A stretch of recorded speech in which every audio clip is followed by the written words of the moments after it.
Hello friends, स्वागत है आप सबका आपके यूट्यूब चैनल पे। और ये हम 10th क्लास का 6th चैप्टर सुभाषितानी वो पढ़ने वाले हैं। तो आइए शुरू करते हैं। सुभाषितानी का अर्थ होता है सुंदर वचन।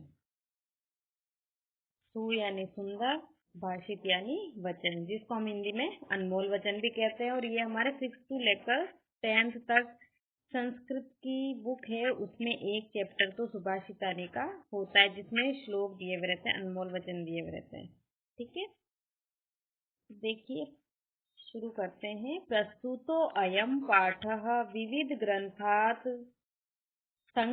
संकलितानां 10 सुभाषितानां संग्रहो वर्तते। यह पाठ प्रस्तुत, यह पाठ या इस पाठ में विविध ग्रंथों से संकलित 10 सुभाषितों का संग्रह लिया गया है। संस्कृत साहित्ये सार्वभौमिकं सत्यं प्रकाशितुम् अर्थगाम्भीर्ययुता पद्यमयी प्रेरणात्मिका रचना सुभाषितमिति कथ्यते। संस्कृत साहित्य में सार्वभौमिक सत्य को प्रकाशित करने के लिए अर्थ की गंभीरता से युक्त पद्यमयी प्रेरणात्मक रचना को सुभाषित कहते हैं। अर्थात संस्कृत साहित्य में कोई बात है जो सत्य है, अटल सत्य है ना, उसको प्रकाशित करने के लिए और उसका अर्थ को और अधिक अच्छे ढंग से समझाने के लिए, मतलब वो कहते हैं हिंदी में, जैसे कहते हैं गागर में सागर भरना, यानी छोटी सी एक पद्य में बहुत बड़ी बात कह देना, है ना। तो उस पद्य में ही प्रेरणात्मक रचना को सुभाषित कहते हैं। अयम पाठांशः परिश्रमस्य महत्वं, क्रोधस्य दुष्प्रभावः, सामाजिक महत्वं, सर्वेषां वस्तूनां उपादेयता, बुद्धेः वैशिष्ट्यम् इत्यादीन विषयान् प्रकाशयति। ये इस पाठ के अंश में, यानी पाठ के अंश कैसे हो गए कि सुभाषित तो बहुत सारे हैं, लेकिन यहाँ पर कुछ, जिसमें से ये 10 लिए हुए हैं ना। तो इस पाठांश में अब देखिए, इस पाठ के अंदर मतलब क्या क्या चीजें हैं, किससे संबंधित सुभाषित यानी श्लोक दिए हुए। परिश्रम से महत्व, परिश्रम का महत्व बताने वाला श्लोक है इसमें। क्रोध से दुष्प्रभाव, क्रोध करने के क्या क्या दुष्प्रभाव होते हैं उसके बारे में बताया हुआ है। सामाजिक महत्व, सभी वस्तुओं की उपादेयता, यानी प्रत्येक वस्तु किसी न किसी काम के लिए उपयोगी होती है, प्रत्येक वस्तु की उपयोगिता होती है। बुद्धि की विशेषता आदि विषयों पर यहाँ पर प्रकाश डाला गया है। तो देखिए, पहला शुरू करते हैं। आलस्यम ही मनुष्याणाम शरीरस्थो महान रिपुः, नास्त्युदं समो बंधुः कृत्वा यम न अवसीदति। देखिए, आलस्यम यानी आलस्य आलस्य ही मनुष्याणाम यानी मनुष्यों का शरीरस्थो शरीर में स्थित, महान रिपु, रिपु यानी शत्रु, कि किसी भी व्यक्ति का सबसे बड़ा शत्रु कौन सा है? आलस्य, जो व्यक्ति के अंदर ही स्थित है ना। मनुष्यों का शरीर के अंदर स्थित महान शत्रु कौन सा है? आलस्य। नास्त्यु उद्धम समो बंधुः कृत्वा यम न अवसीदति। उद्यम, उद्यम यानी यहाँ पर देखिए संधि करीबी है, न अस्ति उद्यम समो, यानी उद्यम यानी परिश्रम, मेहनत।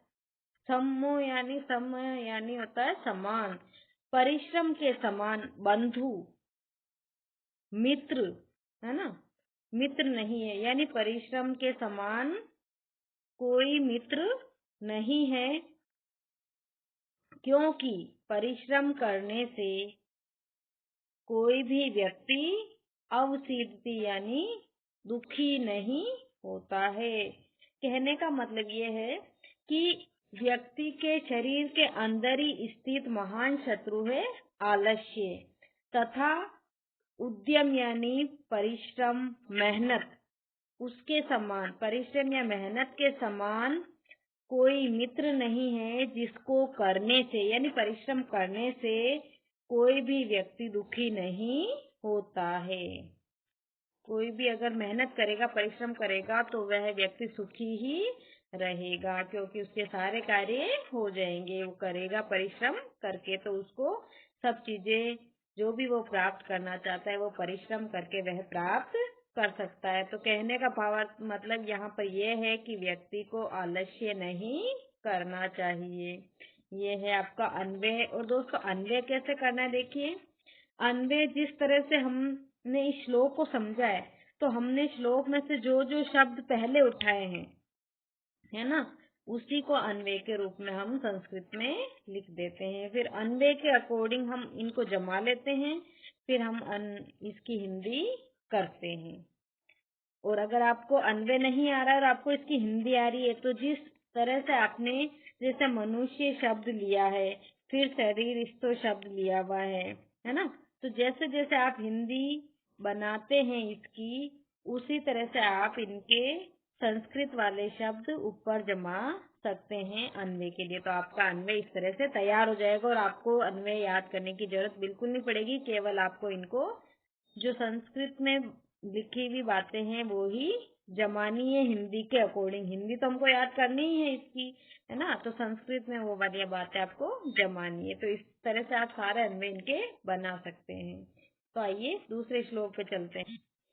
गुणी गुणम वेति न वेति निर्गुणो, बली बलम वेति न वेति निर्बलः, पिको वसन्तस्य गुणम न वायसः, करी च सिंहस्य बलम न मूषकः। गुणी गुण जानता है यानी गुणी व्यक्ति है, वही गुण का महत्व जानता है। निर्गुण न वेति, निर्गुण व्यक्ति है जिसके पास कोई गुण ही नहीं है, वह गुण को नहीं जानता। यानी वह गुण का महत्व क्या जानेगा जब उसके पास गुण ही नहीं है ना। तो गुण का महत्व कौन जानेगा, जिसके पास गुण है वही उसका महत्व जानेगा। बलिम बलम वेति न वेति निर्बलः, बलशाली, बली यानी बलवान व्यक्ति ही, बलवान या ताकतवर, है ना, बलवान या ताकतवर व्यक्ति ही बल का महत्व जानता है, बल को जानता है। निर्बल व्यक्ति जो कमजोर व्यक्ति है ना, निर्बल या कमजोर व्यक्ति है वह बल का महत्व नहीं जानता है। क्यों? क्योंकि उसके पास वो गुण ही नहीं है, बल, है ना, बल नहीं है उसके पास, कमजोर व्यक्ति के पास, तो वो उसका महत्व कैसे जानेगा। पिको वसन्तस्य गुणम न वायसः, पिकह का अर्थ होता है कोयल। कोयल ही वसंत का यानी वसंत ऋतु होती है उसका महत्व जानती है ना।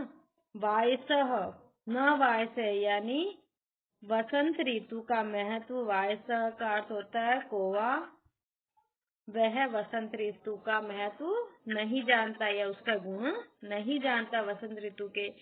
कोयल क्यों जानती है? क्योंकि जब भी वसंत ऋतु आती है, हरियाली होती है चारों तरफ, तो कोयल अपनी मधुर आवाज में कूकती है ना, गाती है। लेकिन कौवे को कोई मतलब नहीं है, उसकी जो आवाज है वह कर्कश होती है, शोर करने वाली होती है, अप्रिय होती है। तो चाहे कोई सी भी ऋतु हो उसको कोई फर्क नहीं पड़ने वाला, क्योंकि उसके पास कैसी आवाज है, कानों को चुभने वाली शोर वाली आवाज है ना।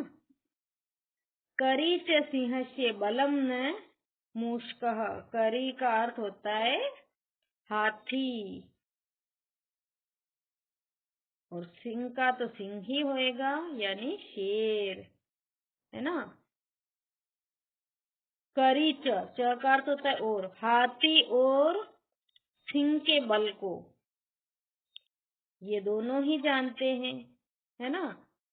शेर का बल हाथी जानता है, लेकिन चूहा जो है वो शेर के बल को नहीं जानता है। क्यों जानते हैं? क्योंकि ये दोनों ही आपस में बलवान हैं, तो ये एक दूसरे के बल को जानते हैं, लेकिन जो चूहा है वो इन दोनों के बल को ही नहीं जानता है। निमित्त उद्देश्य ही यह प्रकुप्यति। प्रकुप्यति यानी क्रोध करना, गुस्सा करना, है ना। निमित्त, निमित्त का अर्थ होता है कारण। निमित्त का अर्थ होता है कारण। जो किसी, यह यानी जो किसी, निमित्त यानी कारण को, कारण के लक्ष्य करके अधिक क्रोध करता है। यानी जो कोई उद्देश्य यानी कारण को जानकर कोई क्रोध करता है, किसी कारण से कोई क्रोध करता है ना। जैसे क्रोध करने का अगर कोई कारण है तो ध्रुवम स तस्या अपगमे प्रसिद्धि। कोई व्यक्ति है, वह अगर किसी कारण को लेकर, उद्देश्य करके, है ना, कारण को लक्ष्य करके या कारण को देखकर क्रोध करता है, तो जैसे ही वह कारण समाप्त होगा, जिस कारण से उसको क्रोध आया, तब वो कारण समाप्त होते ही, है ना, उस व्यक्ति का गुस्सा शांत हो जाएगा। जैसे ही वो, उसके क्रोध करने का कारण समाप्त हो जाएगा, तो निश्चित रूप से ही उसका क्रोध भी शांत हो जाएगा और वह प्रसन्न हो जाएगा, शीघ्र ही प्रसन्न हो जाएगा। अकारण द्वेषी मनस्तु यस्यैव कथम जनस्तम परितोषिष्यति। लेकिन जो व्यक्ति, है ना, जिस व्यक्ति का मन या जो व्यक्ति अकारण ही यानी बिना कारण ही द्वेष करता है, क्रोध करता है, तो उस व्यक्ति के मन को कोई कैसे संतुष्ट करेगा? कोई भी जन यानी कोई भी व्यक्ति, है ना, जो व्यक्ति अकारण ही द्वेष करता है, क्रोध करता है, उसके व्यक्ति को कोई भी व्यक्ति संतुष्ट नहीं कर सकते। यानी उस व्यक्ति के मन को कोई भी संतुष्ट नहीं कर सकता है जो अकारण क्रोध करता है। क्योंकि जब उसके पास क्रोध करने का कोई कारण है ही नहीं, तो किस कारण को शांत करे, है ना, उसको कैसे प्रसन्न करें? अगर कोई व्यक्ति किसी कारण से क्रोध करता है तो हम उस कारण को समाप्त कर सकते हैं, तब यह व्यक्ति शांत हो जाएगा, उसका क्रोध समाप्त हो जाएगा और वह जल्दी से प्रसन्न हो जाएगा। जैसे ही कारण समाप्त होगा और वो प्रसन्न हो जाएगा। लेकिन कोई व्यक्ति बिना कारण के ही क्रोध करता है, तो उस व्यक्ति के क्रोध को कोई भी समाप्त कर ही नहीं सकता, क्योंकि कोई कारण ही नहीं है। तो अगर कोई कारण नहीं है तो कोई भी व्यक्ति उसको संतुष्ट नहीं कर सकता, कोई भी व्यक्ति उसको शांत नहीं कर सकता है। उदीरितो अर्थः पशूनापि गृह्यते हयाश्च नागाश्च वहन्ति बोधिताः अनुक्तम् अपि ऊहति पंडितो जनः परेंगित ज्ञान फला ही बुद्धयः। पशूनापि, पशुओं के द्वारा कहा गया अर्थ भी समझ लिया जाता है। यानी कोई पशु है, उसको अगर हम कुछ इशारा करते हैं, उसको कुछ समझाने की कोशिश करते हैं, तो पशु भी किसी बात को समझ लेता है। यानी अर्थ इशारा हमारा समझ लेता है। हमको उनकी भाषा नहीं आती, ना पशुओं को हमारी भाषा समझ में आती है, लेकिन हम क्या कहना चाहते हैं, अगर उसको थोड़ी प्रैक्टिस दी जाए, प्रैक्टिस कराई जाए, तो उसको वो अभ्यास के द्वारा वह समझ लेता है कि हम क्या कहना चाहते हैं, है ना। पशु भी हमारी बात समझ लेता है, उसको भाषा नहीं आती है, लेकिन फिर भी वो हमारी बात समझ लेता है कि हम क्या कहना चाहते हैं। जैसे हयास यानी घोड़े, नागाश यानी हाथी, है ना। ये जैसे घोड़े और हाथी हमारे द्वारा बताए गए भार को, बोझे को ढोते हैं, है ना। हम अगर उन पर कोई बोझा लाद देते हैं और उनको वहां बता देते हैं कि वहां जाना है, तो वो अपने आप वहां पर पहुंच जाते हैं, अगर हम उनको थोड़ा अभ्यास करवाएं। पंडित जन ज्ञानी व्यक्ति हैं, वो बिना कहे ही अनुक्तम यानी बिना कही गई बात को भी समझ लेते हैं।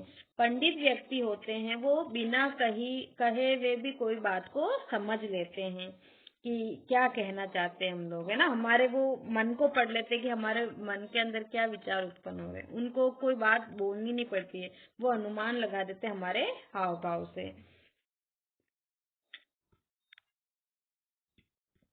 बुद्धि दूसरों के संकेत से उत्पन्न, है ना, दूसरों के संकेत से उत्पन्न ज्ञान रूपी फल वाली होती है। यानी बुद्धियां हैं वो दूसरों के संकेत से उत्पन्न ज्ञान को समझने वाली होती है, ज्ञान रूपी फल वाली होती है। क्रोधो ही शत्रु प्रथमो नराणाम देह स्थितो देह विनाशनाय यथा स्थितः काष्ठगतो ही वह्निः स एव वह्निर्दहते शरीरम। अब देखिए क्रोध का ये पहले तो हमने आलस्य वाला पढ़ा था कि आलस्य भी क्या है, मनुष्य के अंदर ही स्थित है, और यहाँ पर क्रोध का बताया हुआ है। क्रोध भी कहाँ पर स्थित होता है, मनुष्यों के अंदर ही स्थित होता है। ही का अर्थ होता है निश्चय। निश्चय ही प्रथमो नराणाम, नराणाम यानी मनुष्यों, है ना। मनुष्यों के निश्चय ही मनुष्यों के देह में, देह यानी शरीर, देह में स्थित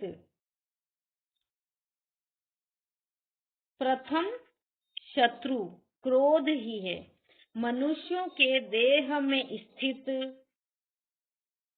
प्रथम शत्रु क्रोध ही है, जो देह का विनाश करता है। यानी मनुष्यों के देह में स्थित यानी शरीर में स्थित देह विनाश के लिए प्रथम शत्रु क्रोध ही है। जिससे क्या होता है, ये हमारे देह में ही स्थित है और हमारे देह का ही विनाश करता है। कौन है, क्रोध। यथा स्थितः काष्ठगतो ही वह्नि स एव वह्निर्दहते शरीरम। क्योंकि ही वापस आ गया और इसका अर्थ होता है क्योंकि जैसे लकड़ी में स्थित आग, काष्ठगतो यानी लकड़ी में लगने वाली आग पूरी लकड़ी को ही जलाती है, वैसे ही जिस प्रकार से लकड़ी में लगी आग पूरी लकड़ी को ही जला देती, उसी प्रकार से शरीर में स्थित क्रोध पूरे शरीर को जला देता है। मृगा मृगेह संगम अनुव्रजन्ति गावश्च गोभिः तुरंगास तुरंगे मूर्खाश्च मूर्खे सुधियः सुधीभिः समानशील व्यसनेषु सख्यम। मृगा मृगे संगम अनुव्रजन्ति यानी मृगा यानी हिरण, है ना।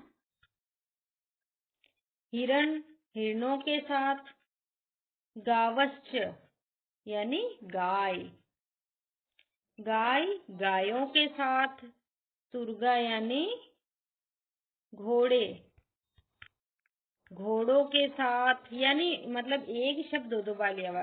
हिरण हिरणों के साथ, गाय गायों के साथ, घोड़े घोड़ों के साथ, मूर्ख व्यक्ति मूर्खों के साथ, सुधीय यानी विद्वान व्यक्ति विद्वानों के साथ ही रहना पसंद करते हैं। उन्हीं की मित्रता होती, मतलब जो व्यक्ति जैसा होएगा उसकी मित्रता भी उसके जैसे स्वभाव वाले व्यक्ति से ही होगी।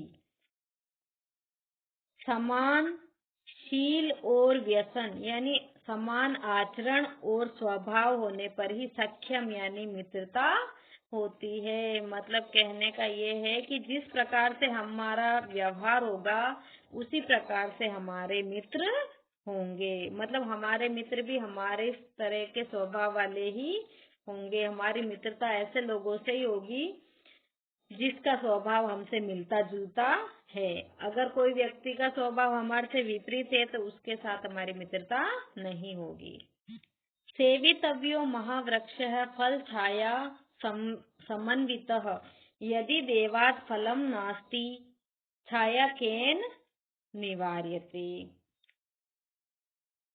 महावृक्षः फल छाया, जिस वृक्ष से, है ना, ऐसे महान वृक्ष का आश्रय लेना चाहिए जिससे हमको फल और छाया दोनों मिलते हों। समन्वित यानी मिश्रित युक्त, है ना, मिश्रित है। मतलब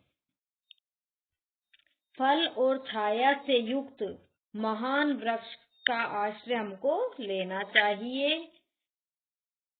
यदि देवात यानी भाग्य से, किस्मत से, है ना, फलम नास्ति फल नहीं है किसी वृक्ष के, तो छाया किसी के द्वारा नहीं रोकी जा सकती। कि हो सकता है किसी वृक्ष के भाग्य से फल ना लगे लेकिन उसकी छाया किसी के द्वारा रोकी नहीं जा सकती। यानी अगर किसी वृक्ष के फल नहीं लग रहे हैं लेकिन उससे कम से कम छाया तो अवश्य मिलेगी, है ना। अगर किसी वृक्ष से हमको फल और छाया दोनों मिलते हैं तो हमको सबसे पहले वहां पर आश्रय लेना चाहिए, उसका सहारा लेना चाहिए। लेकिन मान लो भाग्य से, किस्मत से किसी वृक्ष के फल नहीं लगते हैं या फल नहीं हो, लेकिन उससे हमको छाया तो अवश्य मिलेगी। अमंत्रम अक्षरम नास्ति नास्ति मूलम औषधम अयोग्ये पुरुषः नास्ति योजकः तत्र दुर्लभः। अमंत्रम अक्षरम नास्ति, मंत्र से रहित अक्षर नहीं होता है। यानी बहुत सारे अक्षरों से मिलके ही मंत्र बनता है, तो मंत्र से रहित अक्षर नहीं होता है। यानी ये सब शामिल हैं, गुण हैं जिनको एक दूसरे से जोड़ा जा रहा है और वो जोड़ने पर एक बहुत सारे अक्षरों को जोड़ने पर एक मंत्र बन रहा है। तो मंत्र से रहित अक्षर नहीं होता, यानी मंत्र में अक्षर तो शामिल होंगे ना, है ना। नास्ति मूलम अनौषधम, जड़, मूलम यानी जड़, औषधि से रहित नहीं होती। यानी जो भी जड़ होएगी उसमें किसी न किसी प्रकार की औषधि होएगी या औषधि है वो जड़ से बनती है। अयोग्य पुरुषः नास्ति, योग्यता से रहित यानी अयोग्य पुरुष नहीं होता है। अयोग्य मतलब किसी भी पुरुष में कोई ना कोई तो योग्यता होगी। ऐसा पुरुष नहीं है जिसमें कुछ भी योग्यता नहीं हो। किसी न किसी क्षेत्र में उसमें किसी न किसी प्रकार की योग्यता होती है। योजक तत्र दुर्लभः, जो इनको जोड़ने वाला है, योजक यानी जोड़ने वाला है, मतलब गुणों को आपस में जोड़कर उसका उपयोग करने वाला है, वह दुर्लभ होता है। यानी बहुत सारे अक्षर हैं, इनको अगर जोड़ दिया जाए तो क्या बन जाता है, एक मंत्र बन जाता है। बहुत सारी जड़ें, है ना, उनको अगर उनके गुणों को देखते हुए उनका प्रयोग किया जाए, उनको मिलाया जाए तो क्या बन जाती है, औषधि बन जाती है जो किसी रोग का उपचार करती है। तो इसी प्रकार से जो इन गुणों को पहचानने वाला है, जोड़ने वाला है, वह व्यक्ति या वह दुर्लभ होता है। संपतौ चे विपतौ चे महता में एक रूपता, उदय सविता रक्तो रक्ताश्च मय तथा। संपत्ति और विपत्ति में। संपत्ति यानी जब हमारे पास हम बहुत अमीर हों, बहुत सारी धन संपदा हमारे पास हो। विपत्ति यानी विपदा के समय, आपदा के समय। महताम एक रूपता, जो एक समान रहता है, एक रूपता में रहता है यानी एक समान रहता है। संपत्ति यानी अमीर हो जाने पर या बहुत सारी संपत्ति प्राप्त होने पर, और विपत्ति यानी हमारे पास किसी प्रकार की विपदा आ जाए या हमारे पास कोई समस्या आ जाए या हम गरीब हो जाए, उस समय में जो व्यक्ति एक रूप रहता है, एक समान रहता है।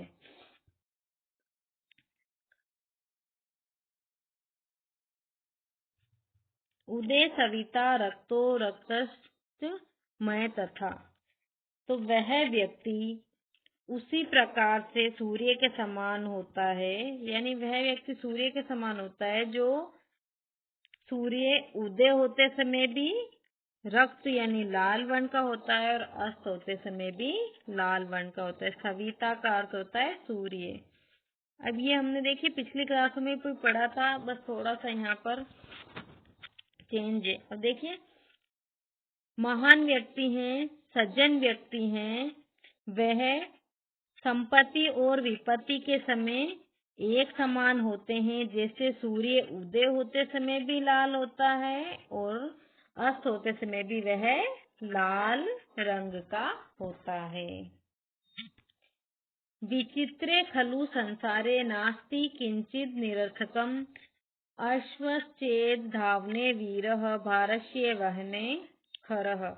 विचित्र संसार, विचित्र संसार में, खलु यानी निश्चय ही, नास्ति यानी नहीं, है ना, किंचित निरर्थकम, कुछ भी निरर्थक यानी व्यर्थ, कुछ भी बेकार नहीं है। इस विचित्र संसार में कुछ भी निरर्थक या बेकार नहीं है। अश्वश्चेद धावने वीरे वीरः भारस्य वहने खरः, खरः यानी गधा। यदि अश्व यानी घोड़ा दौड़ने में, धावने यानी दौड़ने में वीर है, दौड़ने में श्रेष्ठ है, तो भार वहने में, भार ढोने में, बोझा ढोने में खरः यानी गधा वीर है। तो दोस्तों, ये हमारे 10 श्लोक हो गए हैं और आपको ये चैप्टर कैसा लगा है आप कमेंट करके जरूर बताइए। धन्यवाद।